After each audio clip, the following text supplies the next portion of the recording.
हेल' लोगोफोर नै दिनै आङो मोगथाङाव नुबाय Xpulse आरो बे बाइकआ 200 Xpulse नैया माने आं बेखौनो माने बहाबा नुगौबा जायोमोन आरो दिनै आङो रियेलावनो दिनै नुबायबो आरो नुब्लाबो एसे माने दांनो मोनामोन नालाय दिनै आङो दांनो मोनबाय गाखोना नायनोबो मोनबाय खिन्थु बाइकआ जोंनि एरियानि नङा आरो दै लोगोफोर नै लिरनाय दंखायो मेघालयनि आरो रेजिस्ट्रेसना ओरैबायदि मजबुत बाइकआ सालायनोबो मोजां जागोन खोमा नै सिलेन्साराबो ओरैबायदि गोजौआव दंखायो माने दैनि प्रब्लेम गैया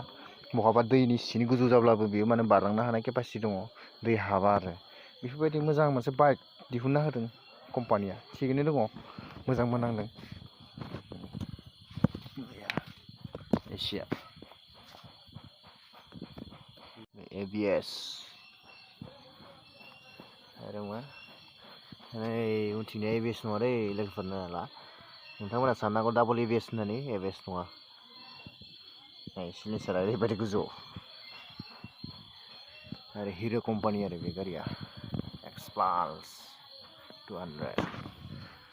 किकबो दङ मालाबा जुदि बेटारि डाउन जायोबा स्टार्टबो होनो हागोन आरो किकजों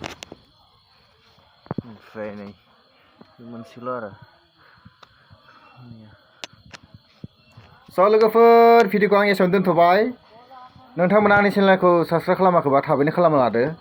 जाहाथे गोदान भिडिअ होयोब्ला नोंथांमोननिसिम नटिफिकेसना सहैयो